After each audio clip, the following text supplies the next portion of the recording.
السلام علیکم ورحمۃ اللہ وبرکاتہ۔ الحمدللہ ثم الحمدللہ، اللہ سبحانہ تعالیٰ کی عطا کردہ طاقت اور توفیق کے ساتھ آج ہم اپنے نیکسٹ لیکچر کی طرف آ چکے ہیں الحمدللہ۔ ہم علم کی دعاؤں سے آغاز کر لیتے ہیں کلاس کا۔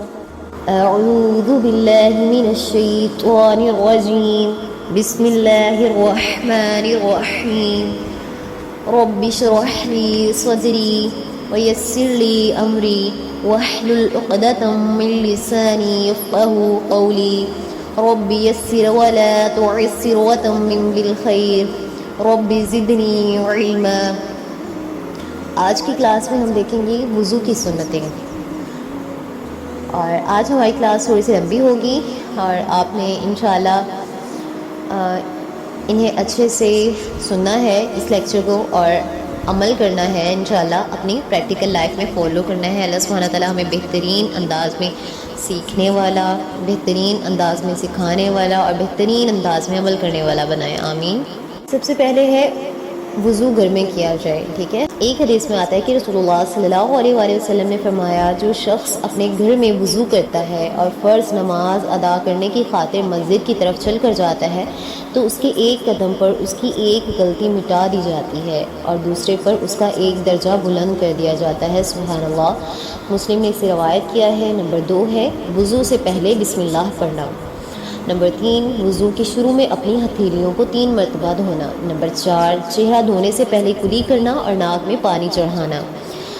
ناک میں پانی کس طرح سے چڑھانا ہے، مطلب سانس کو کھینچ کے ہم نوز میں پانی کو پیچھے تک لے جائیں گے، ٹھیک ہے۔ اور نمبر 5 پہ ہے بائیں ہاتھ کے ساتھ ناک جھاڑنا۔ اب ناک کو کس طرح سے جھاڑنا ہے کہ ناک میں پانی ڈالنا ہے ناک کی مانسوں میں، اور ہم نے دو فنگرز کو نتنوں میں داخل کرتے ہوئے انہیں صاف کرنا ہے، ان کے اندر گرد و غبار کو اچھے سے صاف کر لینا ہے اپنے نوز کو، ٹھیک ہے۔ اور گرد و غبار سے پاک کر کے، ہر طرح کی گندگی سے پاک کر کے اس میں پانی ڈالنا اور پھر باہر کی طرف سانس کو نکالنا، نوز سے باہر کی طرف سانس کھینچنا، باہر کی طرف، ایک اندر کی طرف کھینچا جاتا ہے نا، ایک باہر کی طرف کھینچنا، ٹھیک ہے۔ جب نوز میں پانی ڈالنا ہے 3 مرتبہ تب تو اوپر کی طرف سانس کھینچیں گے، اور جب جھاڑیں گے تو 3 بار باہر کی طرف ناک کو، ٹھیک ہے، باہر کی طرف سانس کھینچیں گے اور اسے انگلیوں کے ساتھ صاف بھی کر لیں گے۔ اور پھر ایک حدیث میں آتا ہے کہ رسول اللہ صلی اللہ علیہ وسلم نے پہلے اپنی ہتھیلیوں کو 3 مرتبہ دھویا، پھر کلی کی، پھر ناک میں پانی چڑھایا اور اسے جھاڑا، پھر اپنا چہرہ 3 مرتبہ دھویا، ٹھیک ہے۔ بخاری اور مسلم نے اسے روایت کیا ہے۔ نمبر 6 کلی کرنے اور ناک میں پانی چڑھانے میں مبالغہ کرنا۔ مبالغہ سے کیا مراد ہے، پورے منہ میں پانی گھمانا اور اس طرح سے ناک کے آخری حصے تک بھی پانی پہنچانا، ٹھیک ہے۔ ایک حدیث میں آتا ہے کہ اور ناک میں پانی چڑھانے میں مبالغہ کیا کرو، الا یہ کہ تم روزہ دار ہو۔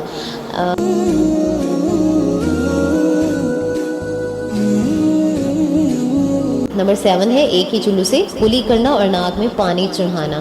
ایک روایت میں ہے کہ رسول اللہ صلی اللہ علیہ وآلہ وسلم نے ہتھیلی میں پانی بھرا اور ایک ہی چلو سے کلی کی اور ناک میں پانی چڑھایا۔ نمبر 8 کلی کے وقت مسواک کرنا۔ رسول اللہ صلی اللہ علیہ وآلہ وسلم کا فرمان ہے کہ اگر مجھے امت کی مشقت کا خوف نہ ہوتا تو میں انہیں ہر وضو کے وقت مسواک کرنے کا حکم دیتا۔ احمد نسائی نے اسے روایت کیا ہے۔ اب 9ویں سنت کیا ہے، چہرہ دھوتے ہوئے گھنی داڑھی کا خلال کرنا۔ یہ میلز کے لیے ہے، ٹھیک ہے۔ ایک حدیث میں آتا ہے کہ رسول اللہ صلی اللہ علیہ وآلہ وسلم وضو کے دوران اپنی داڑھی کا خلال کیا کرتے تھے، الترمذی نے اسے روایت کیا ہے۔ اور اب دیکھیں خلال کرنا کیا ہوتا ہے کہ اپنی فنگرز کو کھولنا، اور جیسے ہم فنگرز کو کھول کے بالوں میں اکثر پھیر رہے ہوتے ہیں کہ ہمیں سکون ملتا ہے نا، بالکل اسی طرح سے داڑھی کے بالوں کے اندر فنگرز کو پھیرنا، ٹھیک ہے۔ اور وضو کے دوران مطلب اپنی داڑھی کا خلال کرنا، ٹھیک ہے، اسے کہیں گے فنگرز کو کھول کے بالوں کے اندر پھیرنا گیلا کر کے، ٹھیک ہے۔ پھر ہے مسنون کیفیت کے مطابق مسح کرنا، ٹھیک ہے۔ نمبر 10 پہ رسول اللہ صلی اللہ علیہ وآلہ وسلم اپنے دونوں ہاتھوں کو سر کے شروع سے گدی تک لے جاتے تھے اور پھر انہیں اسی طرح سے سر کے شروع تک واپس لے آتے۔ بخاری اور مسلم نے روایت کیا ہے۔ اب یاد رہے کہ مسح اگر مسنون کیفیت کو چھوڑ کے کسی اور کیفیت سے کیا جائے تو اس سے فرض تو پورا ہو جاتا ہے لیکن سنت میں عمل نہیں ہوتا۔ ہاتھ پاؤں کی انگلیوں کا خلال کرنا۔ حدیث میں آتا ہے کہ رسول اللہ صلی اللہ علیہ وآلہ وسلم نے فرمایا، مکمل وضو کیا کرو اور انگلیوں کے درمیان خلال کیا کرو۔ سنن اربع، ٹھیک ٹھیک ہے، سنن اربعہ سے روایت کیا ہے۔ ہاتھ کی انگلیوں کا خلال کرنا بھی سنت ہے، ٹھیک ہے، نہ صرف کی داڑھی کی۔ اور پھر ہے ہاتھ پاؤں دھوتے ہوئے پہلے دائیں ہاتھ پاؤں کو دھونا۔ حدیث میں ہے کہ رسول اللہ صلی اللہ علیہ وآلہ وسلم کو دائیں طرف پسند تھی، سبحان اللہ، جوتا پہنتے ہوئے اور طہارت میں۔ بخاری اور مسلم نے اسے روایت کیا ہے۔ نمبر 13، چہرہ، ہاتھ، بازو اور پاؤں کو ایک سے زیادہ 3 مرتبہ تک دھونا، اور تاک میں ہی آپ دھوئیں گے، ٹھیک ہے، تاک مطلب 1 3 5، ٹھیک ہے۔ پانی بہاتے ہوئے ازائے وضو کو ملنا، یعنی کہ جن جن اعضاء پہ ہم پانی بہاتے ہیں وضو کے لیے ان کو ملنا، اچھے سے مسل کے پھر صاف کرنا، ملنا مطلب، ٹھیک ہے۔ حسب ضرورت پانی استعمال کرنا۔ حدیث میں ہے کہ رسول اللہ صلی اللہ علیہ وآلہ وسلم 1 مد پانی سے وضو کیا کرتے تھے، بخاری اور مسلم نے اسے روایت کیا ہے۔ مد کیا ہے؟ مد ایک پیمانہ ہے جو وزن میں 2 رتل ہوتا ہے، یا 1 اوس درجے آدمی کی ہتھیلیوں کو بڑھ کر ہاتھ پھیلانے کی مقدار کے برابر، ٹھیک ہے۔ مینس ہم اپنے ہاتھ ہلا کر جتنا پانی ہتھیلیوں میں بھر سکتے ہیں نا، اس کو کہیں گے 1 مد۔ 1 اوس درجے کا جو آدمی ہوتا ہے اس کی ہتھیلیوں کو بڑھ کر جو ہے وہ ہتھیلیوں کو پھیلا کر اس میں پانی کی جو مقدار ہوگی اسے ہم کہیں گے 1 مد۔ بخاری اور مسلم نے اسے روایت کیا ہے اس حدیث کو کہ رسول اللہ 1 مد پانی سے وضو کیا کرتے تھے۔ بازو اور پاؤں دھوتے ہوئے مبالغہ کرنا۔ حضرت ابو ہریرہ جب وضو کرتے تو اپنے بازوؤں کو کندھوں تک اور اپنے پاؤں کو پنڈلیوں تک دھوتے، پھر کہتے میں نے رسول اللہ صلی اللہ علیہ وآلہ وسلم کو اسی طرح وضو کرتے ہوئے دیکھا، سبحان اللہ۔ مسلم نے اسے روایت کیا ہے۔ نمبر 17 ہے مکمل وضو کرنا اور ہر عضو کو اچھی طرح دھونا۔ نمبر 18، وضو کے بعد یہ دعا پڑھنا، اشہد ان لا الہ الا اللہ وحدہ لا شریک لہ واشہد ان محمدا عبدہ ورسولہ۔ مسلم نے اسے روایت کیا ہے۔ اس کی ٹرانسلیشن دیکھ لیتے ہیں۔ میں گواہی دیتا ہوں کہ اللہ کے سوا کوئی معبود برحق نہیں، وہ اکیلا ہے، اس کا کوئی شریک نہیں، اور میں گواہی دیتا ہوں کہ محمد صلی اللہ علیہ وآلہ وسلم اس کے بندے اور اس کے رسول ہیں۔ اس دعا کے پڑھنے کی فضیلت یہ ہے کہ پڑھنے والے کے لیے جنت کے 8 دروازے کھول دیے جاتے ہیں، وہ جس میں سے چاہے جنت میں داخل ہو جائے۔ سبحان اللہ، اللہم اجعلنا منہم۔ اللہ سبحانہ تعالیٰ ہمیں بھی ان میں شامل فرمائے کہ ہم آپ صلی اللہ علیہ وسلم کی سنت کو فالو کریں اور ہمارے لیے بھی جنت کے 8 دروازے کھول دیے جائیں اور ہم جس سے چاہیں داخل ہو سکیں، آمین۔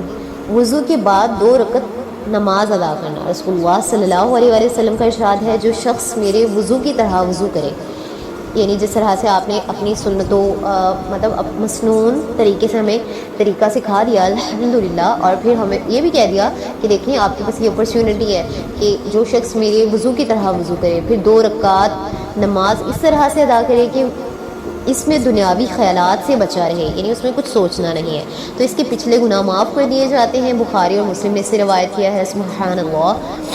اب دیکھیں، مسلمان دن اور رات میں کئی مرتبہ وضو کرتا ہے، اور اگر ہر مرتبہ وہ ان مذکورہ سنتوں کا خیال رکھے تو یقینی طور پر بہت زیادہ اجر و ثواب حاصل کر سکتا ہے۔ ان سنتوں کے مطابق وضو کرنے سے کتنا ثواب ملتا ہے اس کا اندازہ درجہ ذیل 2 حدیثوں سے کیا جا سکتا ہے۔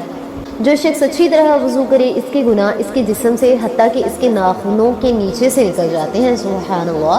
مسلم کی روایت ہے یہ، اور پھر ہے مسلم کی ایک اور روایت میں آتا ہے کہ تم میں سے جو شخص اچھی طرح وضو کرے پھر 2 رکعت نماز پوری توجہ کے ساتھ ادا کرے تو اس کے لیے جنت واجب ہو جاتی ہے اور اس کی مغفرت کر دی جاتی ہے، الحمدللہ، سبحان اللہ۔ کتنی پیاری، کتنی خوبصورت سنت ہے یہ۔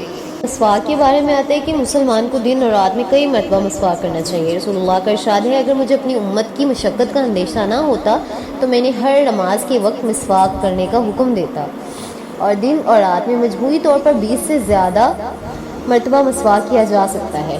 مطلب اگر ہم جمع کر کے دیکھیں کہ دن اور رات میں کتنی بار مسواک کر لینا چاہیے، ہمیں مسواک کر لینی چاہیے، تو 20 مرتبہ، ٹھیک ہے، 20 ٹائم ہم مسواک کو کر سکتے ہیں، اور یہ سنت ہے۔ 5 نمازوں کے وقت ان سے پہلے اور بعد والی سنتوں کے وقت، یعنی چاشت کی نماز کے وقت، اور پھر نماز وتر کے وقت، قرأت قرآن کے وقت، منہ میں بدبو پیدا ہو جانے کے بعد، اور نیند سے بیدار ہونے کے بعد، ہر وضو کے وقت، اور گھر میں داخل ہوتے وقت، کیونکہ حضرت عائشہ رضی اللہ عنہما کہتی ہیں کہ آپ صلی اللہ علیہ وآلہ وسلم گھر میں داخل ہونے کے بعد سب سے پہلے مسواک کیا کرتے تھے. مسلم نے اسے روایت کیا ہے. اور ایک جگہ آپ صلی اللہ علیہ وآلہ وسلم کا فرمان ہے کہ مسواک سے منہ پاک ہوتا ہے اور اللہ کی رضامندی نصیب ہوتی ہے. اور جدید طب میں ہم اگر دیکھیں تو یہ بات ثابت ہو چکی ہے کہ مسواک جو ہے وہ دانتوں اور مسوڑوں کے لیے مفید ہوتا ہے، کیونکہ اس میں درجہ ذیل مواد پائے جاتے ہیں. جراثیم کو ختم کرنے والا مواد ہوتا ہے مسواک میں، پاک کرنے والا مواد ہوتا ہے، اور دانتوں کو صاف کرنے والا مواد ہے، منہ میں خوشبو پیدا کرنے والا مواد ہے.